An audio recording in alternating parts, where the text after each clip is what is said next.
Welcome back mga sir, this is 59 TV nga pala. Ngayon mga sir is magti-testing tayo nitong bagong bili na 3-way dividing network. So ito po siya, gawa po siya ng, tapos ang kanyang model po is CN310. So dito ang kanyang specification: power 200 watts, system 3-way, impedance 8 ohms, 12 dB octaves loop, dividing frequency 150 Hz to 5 kHz. So nakuha ko ito sa online ng 399. So ito po ang mismong unit. Yan.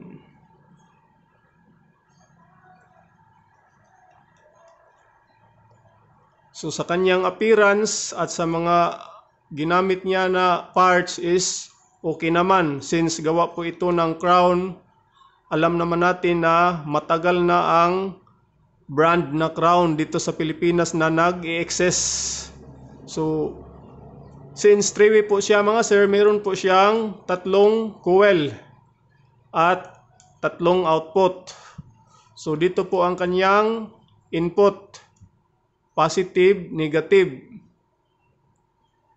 Tapos dito naman ang kanyang out, tweeter, mid-range at whopper. So try natin ngayong i-trace ang kanyang board.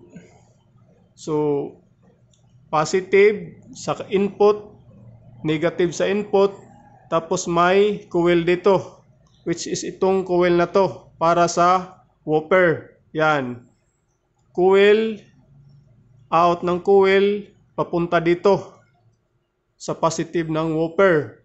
So dito naman sa kabila, capacitor, yan, capacitor yan, capacitor papunta sa coil at out ng coil papunta na dito sa tweeter. So ito po ang tweeter na coil, ito.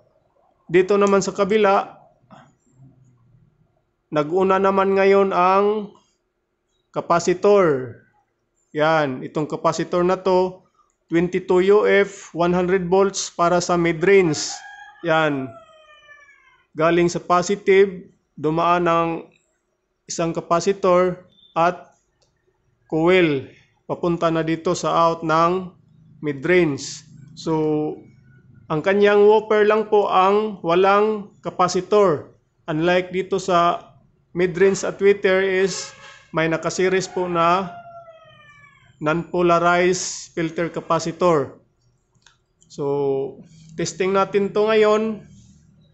Actually naka-wiring na po siya at ito ang ating amplifier. At itong amplifier natin ginamit mga sir is flat lang po ang kanyang out nito. Wala po itong tone control, walang equalizer. So full frequency po siya na flat ang i-feed natin dito sa 3-way dividing network na to. So dito meron po tayong 100 watts mid-range. Ito po ay lumang mid-range ng Daihatsu. Yan, pero hindi ito pahulihan sa tunog. Maganda ang mid-range na to. Tapos dito meron po tayong tweeter na 120 watts. So ito ang testing natin ngayon. So sa whopper, hindi na lang natin to ititesting. Hindi rin naman natin masyadong maramdaman ang pinagkaiba ditong sa whopper. So una nating itesting itong tweeter. So disconnect ko lang muna tong sa mid-range. Volume.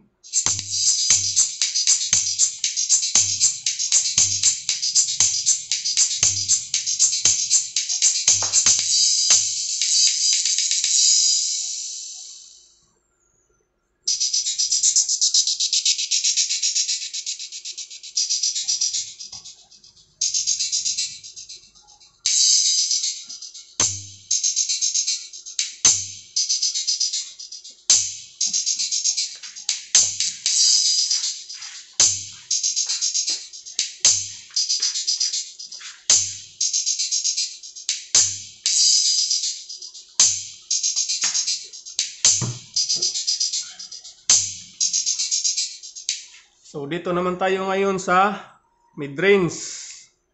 Kabit natin at i-disconnect natin tong sa tweeter. Mamaya na sila natin pagsabayin. So volume.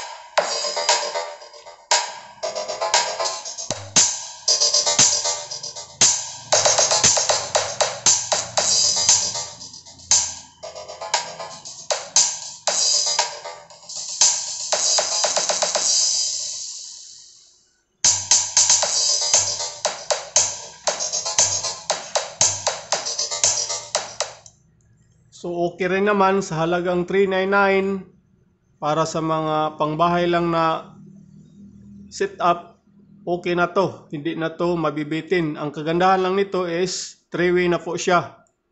So actually mga sir, ang paggamit po nito is kailangan i-match po natin sa wattage ng ating mga speaker drivers. So katulad nito, nasa 200 watts lang po ang wattage ng mga speaker drivers ang match sa dividing network na to. So 200 watts pababa pwede pa to. Pero 200 watts pataas ay hindi na po advisable ang dividing network na ito. So bibili na rin kayo ng match sa inyong speaker drivers na dividing network. So, diretsahang salita is for 200 watts driver unit lang po ng mga speaker ang match nito. So, sa mga lampas 200 watts na speaker drivers, hindi na po ito allowed na ito ang gagamitin. Although, magpa-function naman to kahit kabitan nyo ng above 200 watts na mga drivers, pero pwedeng masira siya, pwedeng masunog ang inyong mga speaker drivers or kung sa anong kadahilanan dahil hindi po match ang volume.